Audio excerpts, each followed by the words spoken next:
Right now, on the spot, prove to me that God exists. And if you can't, then that's because He doesn't. Well, just look at all the beautiful things in nature. The skies, the trees, No, I believe in the Big Bang and evolution. Find another way to prove to me that God exists, otherwise He doesn't. Well, if you read the Bible you can see that I only read non-fiction stuff, so I don't believe in that book. Well, what can I tell you then? How would you prove God exists to an atheist? Would you point to fossil pieces of evidence, how the world was created, and things like that? The problem is that hardcore atheists will use science to disprove God exists by any means, and they'll always win conversations because they're pointing to physical evidence that their minds are only capable of comprehending. Some other atheists might not be fully atheists, so you can get in between their thinking and perhaps convince them. However, I think that we as Christians ought to be able to prove God exists with unfailing evidence. So, here are 3 ways that one can prove that God exists, and atheists, you really want to stay to the end for the last one. Number 1, your testimony. If you don't have a personal testimony to share with someone, then there's a 99.9% chance that you may be spiritually dead. The reason why I can say this is because a testimony is what Christ has done for you or has been doing for you.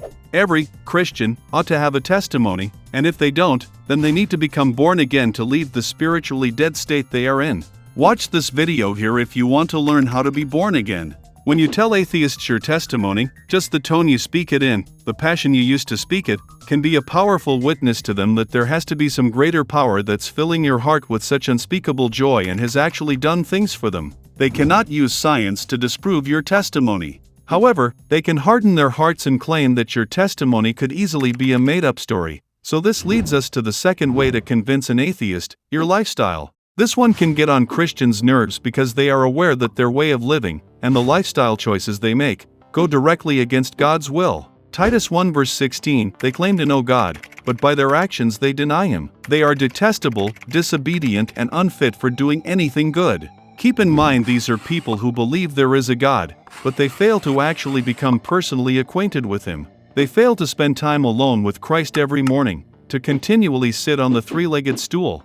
And by their way of living, it's almost impossible to tell if they're a Christian or of the world, because they live just like the world. This includes churches as well. Do not love this world nor the things it offers you, for when you love the world, you do not have the love of the Father in you. Matthew 6 verse 24, no one can serve 2 masters, for you will hate one and love the other, you will be devoted to one and despise the other. You cannot serve God and be enslaved to money. This is why the lifestyle of Christians is supposed to be significantly contrasted with the lifestyle of the world, because by the way you live, you can either reflect the character of Christ or the character of Satan.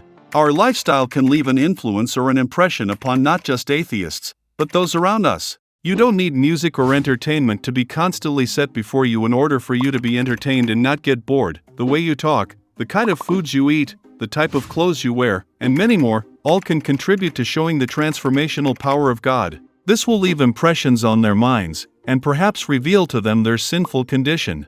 I'm not telling you to go and change your way of living, because you might do so grudgingly, wanting to be like the world, but since you're a Christian, you stay away from the world. This is the wrong way to go about this. Instead of going to change your lifestyle, begin reading the Bible and pray before you do so every morning, before anything else, and you will soon find yourself naturally becoming disinterested in the things of this world, and constantly setting your mind on the things of heaven, always wanting to do things that will please the Lord. But suppose an atheist has a really hardened heart, and they demand that we show God to them directly, and then they'll believe. So, here's the final way, if the other 2 don't help, that will no doubt convince an atheist that there is a God. The 3-legged stool method. For all you atheists out there, this method I'm about to tell you will undeniably prove to you that God does exist, but you must be willing to try this method out first, or else you've no right to go about claiming that there is no God. So, here's the method.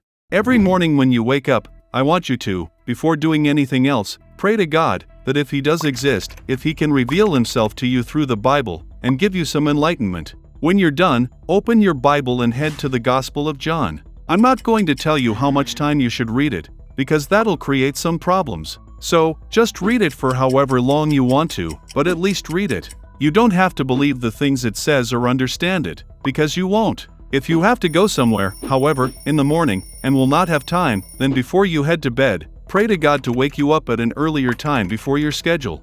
Don't worry about that you may not be able to stay awake during the day or will lose energy, because He'll supply you with it. By doing this method every day, you will soon find evidence, for yourself, that there is a God out there. Impressions will start leaving themselves upon your mind, and you will soon find yourself, as a result, telling others that He does exist and how you've become personal friends with God.